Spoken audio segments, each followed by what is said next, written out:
At universities in England, May is the month of examinations.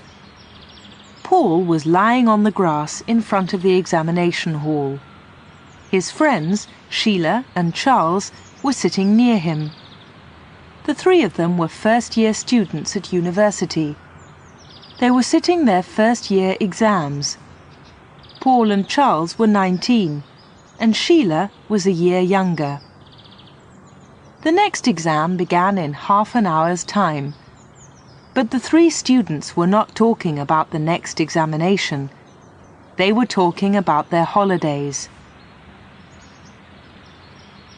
"Where are you going this summer?" Sheila asked Paul. "To Wales," Paul replied. "I'm going to stay in a cottage in the country." "You have a cottage in Wales?" asked Charles. "It's not my cottage," replied Paul. "It belongs to my uncle. He usually goes there for his holidays every summer. But this year he's going to Greece, and I'm going to stay in his cottage for 2 months, July and August." "Where are you going for your holidays?" Paul asked. "We don't know," replied Sheila. "We haven't decided yet." "Why don't you both come to Wales?" said Paul. "You can stay with me for a week or 2. "What do you think, Charles?" asked Sheila. The college bell rang loudly. It was time for the next examination. "We'll talk about it after this exam," Charles replied. "Let's go now." The students got up from the grass. They picked up their notebooks and hurried towards the examination hall. 3 hours later, the examination was over. Paul, Sheila and Charles were sitting in a cafe. "What's your uncle's cottage like?" Sheila asked Paul. Paul took a photograph out of his wallet. "It looks lovely," said Sheila. "It is lovely," agreed Paul, "but it's very lonely. There are no houses near the cottage, and there's no electricity and no telephone." "Oh, let's go and stay with Paul," Sheila said to Charles. "OK," agreed Charles. "We can stay there for a week." The three students made arrangements for their holiday in Wales. "Come on the 5th of August," said Paul. "That's a Monday. The train from London arrives at Llanfoy station at 1:30. "Where's Llanfoy?" asked Sheila. "It's a small railway station near the cottage," answered Paul. "Fast trains from London stop there." "How do we get from the station to the cottage?" asked Charles. "Look, I'll draw a map," said Paul. "The railway line goes through a long tunnel before Llanfoy station. The cottage is on the hill above this tunnel." Charles gave Paul his diary. Paul drew a map and wrote down the name and address of the cottage. "There you are," said Paul. "But don't worry, I'll meet you at Llanfoy station. I'll see you there on Monday the 5th of August at 1:30.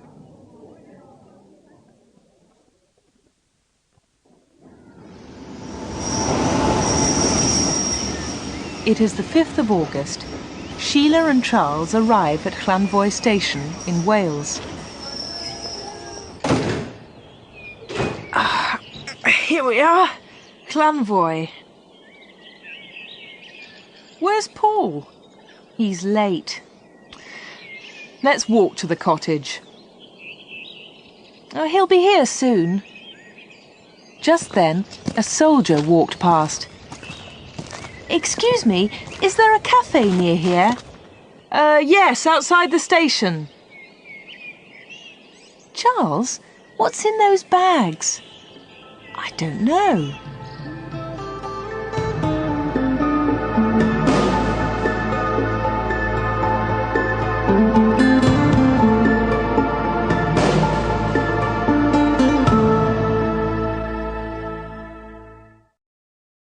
The picture sequence from the cinema has finished.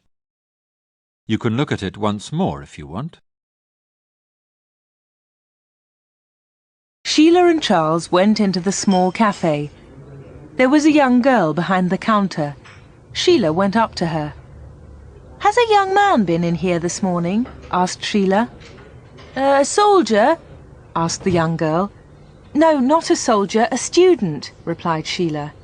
Oh, we see a lot of soldiers here, said the girl, but no students. Charles asked for 2 coffees. He sat down with Sheila at a table near the window. Paul's forgotten about our visit, he said. We'll have a coffee, then we'll walk to Hilltop Cottage. They sat at the table and looked out of the window. Some soldiers were loading bags into the lorry. Other soldiers were standing on guard. The girl brought the coffees. What's in those bags? Charles asked her. Banknotes, replied the girl. The money comes from London by train. Then the soldiers take it to a large army camp near here. What do they do with the money? Sheila asked. I don't know, said the girl, and she walked away. They're probably old banknotes, said Charles. After some years, the government destroys old banknotes and new money is printed. The money in those bags will not be used anymore. Charles and Sheila waited in the cafe. Paul did not come. It was now after 2 o'clock. They left the cafe and walked to a crossroads. Charles looked at Paul's map. Sheila pointed to a signpost. That's the road to Barcony, she said. They pulled their rucksacks onto their shoulders and walked along the road. It was a very hot day. The sun was shining brightly, and they walked slowly. After an hour, they came to a telephone box. On the left, there was a narrow lane into the woods. The telephone box is on Paul's map, said Charles. This is the way to the cottage. They walked up the narrow lane. Tall trees grew on each side.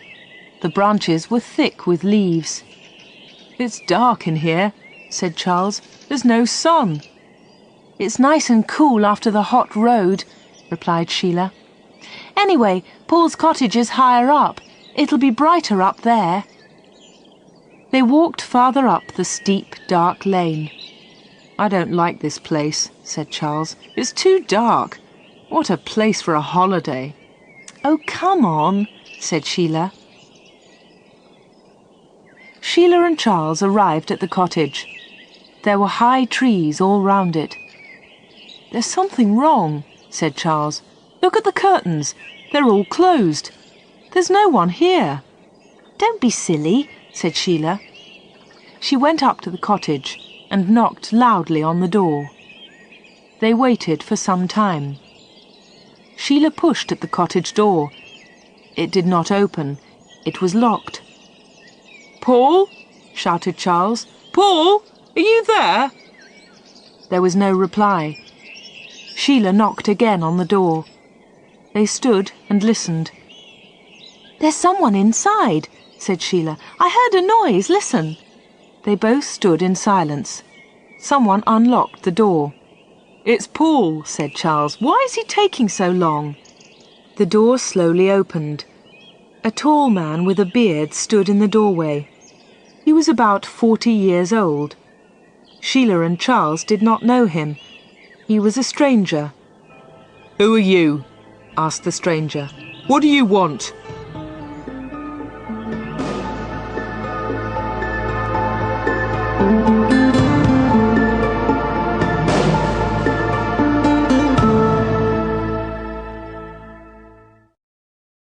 The picture sequence from the cinema has finished. You can look at it once more if you want. Sheila looked up at the tall man. Is Paul in? She asked. Paul? Said the stranger. There's no one here with that name. You've made a mistake. The stranger slowly closed the door.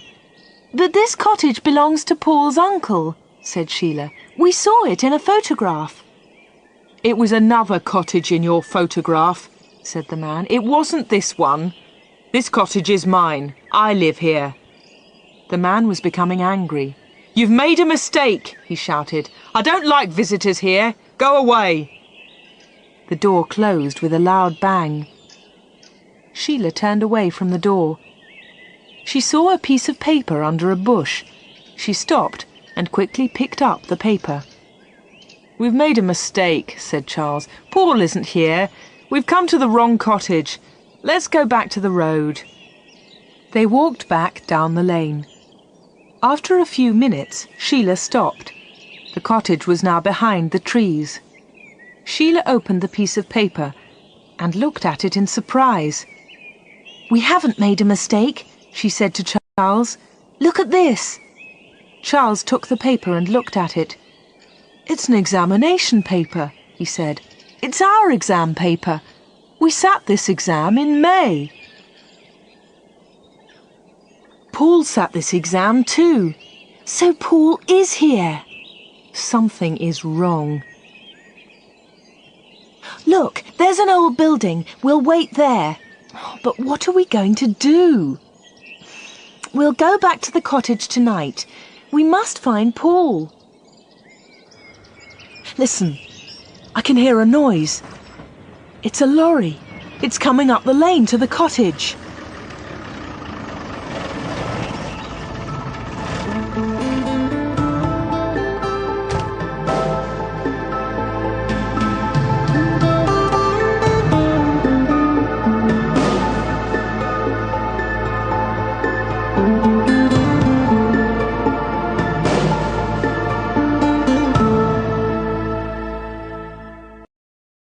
The picture sequence from the cinema has finished. You can look at it once more if you want. Sheila and Charles waited in the old building. Slowly it became dark. They walked quietly back to the cottage and hid behind a bush. A lorry was parked near the cottage door. They waited quietly in the darkness. Suddenly a man hurried up the lane. He knocked at a window of the cottage. The door opened quickly. "Everything is okay, Frank," said the man outside. "Bill has telephoned from London. He's put sleeping pills in the guard's coffee." "Good," said Frank. "We can start now. Get the bags out of the lorry and into the cottage." "What's happening?" Charles asked Sheila. "Bill's put sleeping pills in the guard's coffee. What does that mean? And what's in those bags?" "I don't know," said Sheila. "Listen, they're talking again." "What about that young man?" one of the men asked Frank. "We'll leave him in the upstairs bedroom," Frank replied. "He's tied up tightly. He'll be found tomorrow. By then, we'll be far from here." "Paul's in the cottage," Sheila whispered to Charles, "and he's a prisoner." 4 men carried all the bags into the cottage. They closed the door behind them and locked it. "Paul's in one of the upstairs bedrooms," said Sheila. "We must help him." "How are you going to get into the cottage?" asked Charles. "They've locked the door." "I'll climb up onto the top of the porch," said Sheila. "Then I'll get in through a window." Sheila and Charles waited for half an hour. Then they walked up quietly to the front door. There were no lights in the cottage. "Help me up, Charles," said Sheila. Sheila stood on top of the porch. She reached up and pulled at the window. It opened slowly and made a loud noise. Sheila waited for a few moments. Nothing happened. She opened the window wide. The curtains inside were closed. She opened them carefully and climbed into the bedroom. In the dark room, Paul was lying on a bed. He was tied up tightly, and there was a gag over his mouth. Sheila quickly took off the gag. "Shh," she said. "Don't make a noise. There are some men downstairs." "It's all right," said Paul. "They won't hear us. They're not in the cottage. They're out at the back." Sheila slowly untied the ropes round Paul. "What's happening?" she asked him. "Who are those men? What are they doing?" "They're going to rob a train tonight." "Rob a train?" asked Sheila in surprise. "They found an old shaft behind the cottage," said Paul. "The shaft goes down into the railway tunnel. They're going to change the signal in the tunnel. The signal light will be red, and the train will stop. Now I understand, said Sheila. Someone has put sleeping pills in the guard's coffee. That's part of their plan, said Paul. The train will stop in the tunnel and the guard will be asleep. The men will steal the bags of money from the train and escape up the shaft. But these men have taken bags into the cottage, said Sheila. What are they for? The bags are full of paper, said Paul. They look like the bags of money. The soldiers won't find the paper until tomorrow morning. Then these men will be far away from here. We can run down to the telephone box, said Sheila. We can telephone the police from there. There isn't enough time, said Paul. We have to stop these men. We can put heavy stones over the shaft. Then the men can't get out. And Charles can run down and telephone the police, said Sheila. Now all the knots were untied and Paul was free. They climbed out of the window. Charles was waiting for them in the darkness.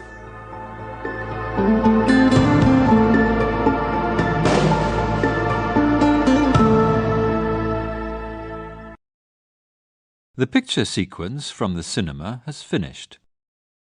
You can look at it once more if you want.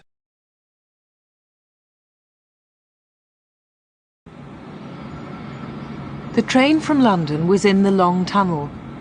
The signal is red, said the driver to his mate. That's unusual. The train slowed down. It stopped on a long bend in the tunnel. The driver's mate looked back. The end of the train was out of sight. What about the money in the guard's van? The mate asked the driver. Don't worry, replied the driver. Pete's a good guard. The driver watched the signal. It was red. The train waited in the long tunnel. Frank and his men were in the tunnel. They were waiting at the bottom of the shaft. The train slowed down and stopped. The guard's van was in front of them. Frank quickly climbed up. He opened the lock on the door of the guard's van. He looked inside. It's all right, he said to the others. The guard has drunk the coffee. He's sleeping. Frank threw down the bags of money. Throw up the bags of paper, he told his men, and move quickly. We haven't much time. A few minutes later, Frank and his men were at the bottom of the shaft. They were carrying the bags of money. Get up to the cottage, Frank said. I'll follow you in a moment. The signal changed from red to green. The train moved towards Llanvoy station. Good, thought Frank. The plan has worked. At the top of the shaft, Sheila and Paul were working fast in the darkness. There was a heavy iron cover at the entrance to the shaft. They pulled the cover over the entrance and put some heavy stones on top of it. The first of Frank's men reached the top of the shaft.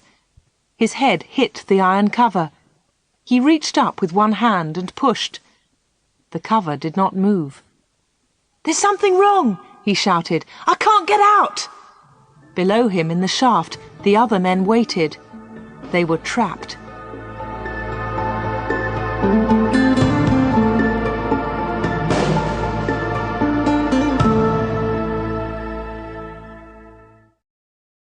The picture sequence from the cinema has finished. The police moved quickly. A police car came to the telephone box. Charles jumped in and they drove fast towards the cottage. The police arrested 2 men at the top of the shaft. An hour later, Sheila, Paul and Charles were in the police station at Barconney. Thanks to you, we've got the men and the money, said the police sergeant. We arrested the other 2 men at Llanvoy station. But there were 5 men, said Paul. Have you arrested the leader? He's called Frank. Sheila, Charles and Paul spent the night in the home of the police sergeant. The next morning, the sergeant left early. I must go to the police station, he told them. I'll phone you later in the morning. At breakfast, Sheila turned on the radio. Here is a police message. The police are looking for Frank Steele, aged 40. This man was last seen on the railway line to Llanvoy station in the early hours of this morning. He is a dangerous... Sheila turned off the radio. It's a strange beginning to a holiday, she said. Later the phone rang. Paul answered it. It was the sergeant. Good news, said the sergeant. A police car has picked up Frank Steele. Paul put down the phone. The police have arrested Frank Steele, he said to the other two. That's great, said Sheila. Now we can go back to the cottage and begin our holiday.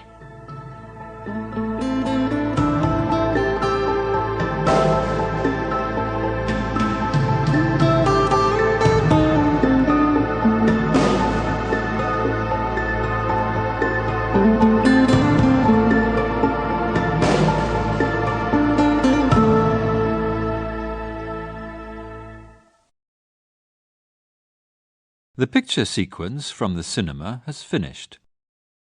You can look at it once more if you want.